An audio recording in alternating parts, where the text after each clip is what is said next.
Hello and welcome to VOA's Red Carpet. I'm Jackson Mvunganyi.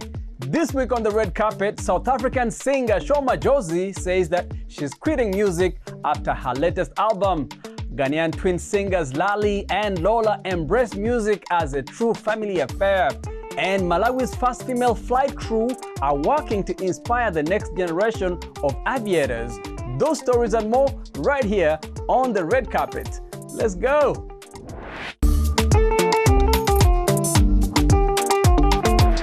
South African sensation Sho Madjozi has shocked fans with news of her retirement from music. In an emotional Instagram post, the star revealed that her upcoming third album will be her final project. The Limpopo-born artist, known for hits that celebrate her Tsonga roots, recently dropped her new single Ndirine off the album Limpopo Champions League Volume 2. This announcement marks the end of a remarkable journey for the artist who signed with Epic Records US just 2 years ago.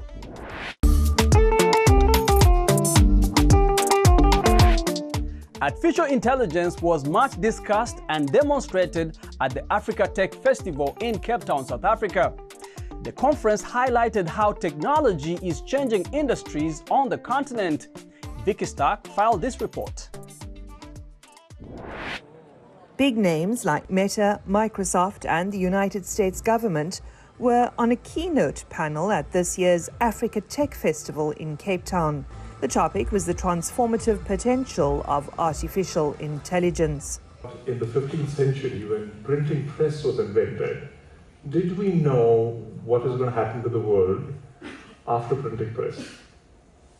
When electricity came in the 19th century, did we know at that point in time where is the world going to go? AI is that general purpose technology. These technologies come every 150 years, and when they come, they change the world forever. With AI already being used in everything from social media algorithms to medical diagnosis, Bart said it would continue to make people's jobs easier. Job augmentation is what the world awaits. New jobs will come, your jobs will change, you will learn new skills. Joy Basu of the US State Department appealed to tech leaders to not leave behind Africa, which needs education and infrastructure investment. Basu said she was proud of the US government's Digital Transformation with Africa program and the work Washington did to ensure a resolution on AI safety was passed at the United Nations earlier this year. I've been so delighted in the way the US has tried to really lead a consensus at the UN for safe, secure, and trustworthy AI development. There were 22 African co-sponsors, there were 123 countries that joined on, because I think as a world we know that this is an incredibly powerful technology. Describing herself as being very green when it comes to AI, Sikim Suseni, the owner of a South African public relations firm, said she used ChatGPT in her business, but the festival had opened her eyes to the many other ways the technology can be used. Considering the unemployment rate of South Africa, very high, especially in the youth unemployment rate, I personally feel that AI will equip young South Africans to apply for jobs and also be able to get more upskilling through using AI platforms. A recent report from tech giant Google says AI could add $30 billion to the economy of sub-Saharan Africa by 2030.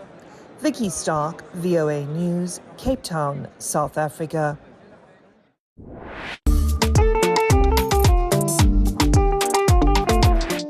Ghanaian twin sisters Patricia Delali Dake and Trisha Wolali, who go by the stage name Lali and Lola, said that they are on a mission to elevate their country's music scene with their form of Afrofusion. The sisters embrace music as a true family affair, managed by their father, styled by their mother, as the brother works on production. In our conversation, they reflect on the impact of working family on their creative process that culminated in their debut EP. Let's check it out.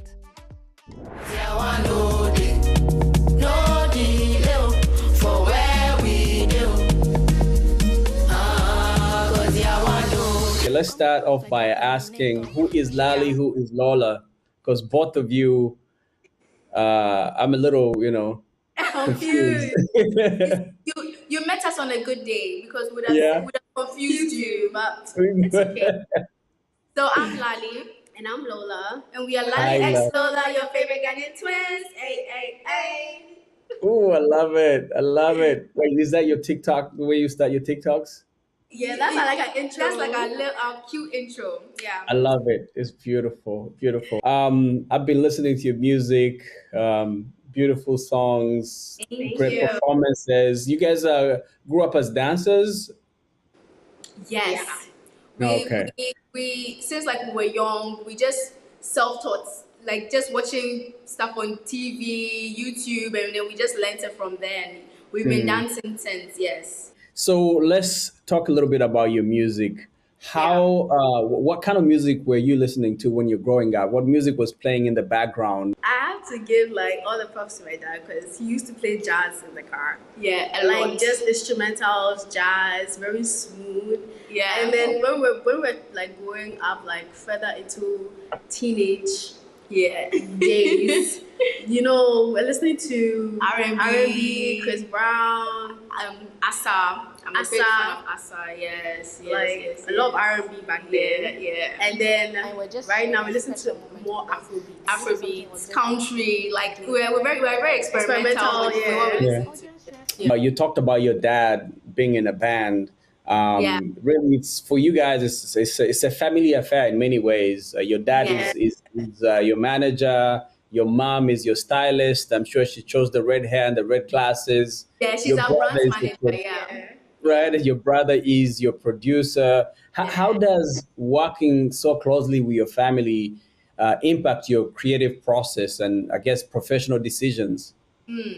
Okay, so the funny thing is when we started, right, our brother was like learning how to like self-produce from like YouTube. So he like taught himself how to produce, and we're just passing by and we heard the song. We're like, you know what? Let's just hop on it. He's like, literally, we just hopped on it, and then like that's how like the music started. And then our parents, they were like so open to us like exploring that like aspect of our life, and they were like, you know what? We're gonna be part of this. So in our house, like. We have like okay. So for us, we were looking at the long term. Yeah. So for us, we invested in equipment, the little resources that we had. We invested in equipment. Yeah. So then we don't have to now outsource for studios. Yeah. Now, if we want to lay a track right now, we can do it right now. Yeah. So then we have a studio in the house, so it makes everything easier. And our parents' room is just like 10 steps away from our room. Our brother's room is like also another like 10 steps away from our room. So we just like knock on his door. Excuse me, have you done this? Have you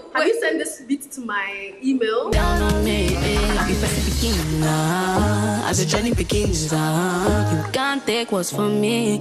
You can't take what's from me. I be first beginning. As the journey begins, so you can't take.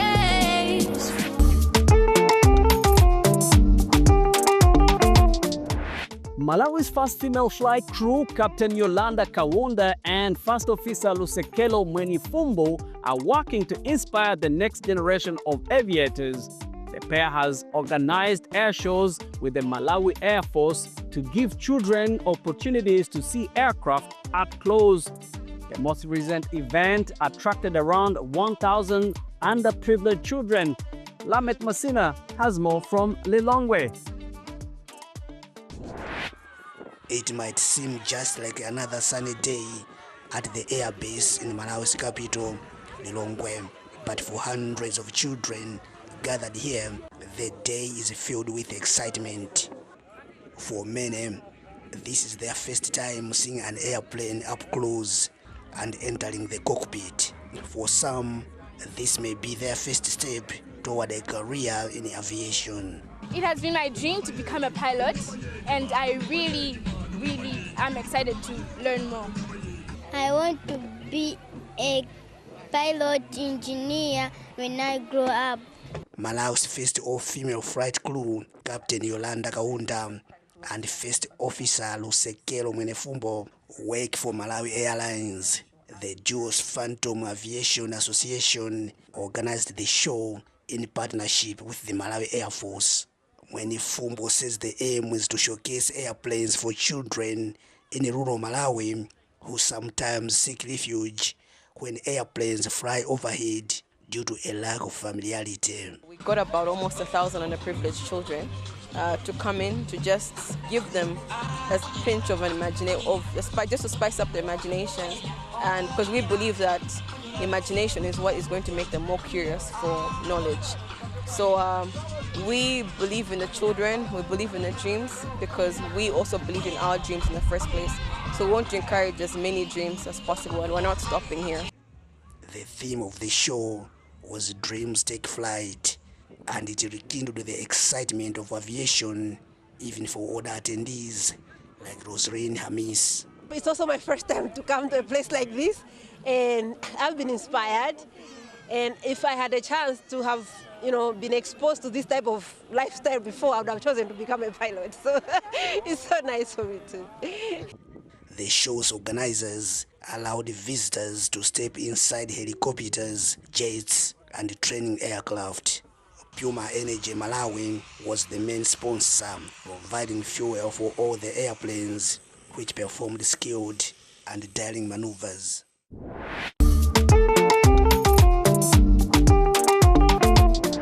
Making decorative gingerbread houses is a Christmas tradition in several countries, but a New York City museum has gone a step further by using the humble holiday cookie to construct a stunning tribute to the Big Apple. Aaron Rannan has the story. This holiday season, step into the Museum of the City of New York and immerse yourself in the delightful aroma. Inside, you'll find gingerbread versions of New York City icons, all competing for the top prize in design and construction in what is dubbed the Great Borough Bake-Off. I walked in and just smelled the smell of gingerbread, and it was really nice. It smells really good, yeah. It smells divine. Yeah. According to bake-off rules, each design must be entirely edible and crafted from at least 80% gingerbread. We have famous New York City icons that people will recognize right off the bat, including the Freedom Tower and the Oculus from Lower Manhattan. We have the Empire State Building with King Kong and Spider-Man crawling up the side. This year's winner for Best Overall was the Wonder Wheel from Coney Island. Other highlights include a whimsical gingerbread Bronx Zoo, complete with animals sculpted from icing, and an intricate recreation of Forest Hill Station in Queens. But not all entries focus on architecture. Gingerbread baker Jewel Johnson drew inspiration from one of New York's most iconic foods, pizza. I used red royal icing to make the sauce and just regular white fondant to make the cheese. And I used a cheese grater to make them mozzarella shreds, and then a torch to torch it and melt it and make it all brown and gooey, bubbly looking. Visitors say the gingerbread creations are putting them in a holiday mindset. I think it's great, especially this time of year, as it gets me into the holiday mode. So it's pretty cool to see such artwork from such amazing bakers. The exhibit is open through January 12th, offering visitors a chance to experience the magic and the sweetness of the Big Apple. Aaron Rannan, VOA News, New York City. Thank you for watching VOA's Red Carpet. I'm Jackson Mvunganyi. For more entertainment news, remember to check us out at voaafrica.com. We are also on Facebook, on Instagram, and on YouTube. Don't forget to like, to share, and to subscribe. Until next time, goodbye everyone.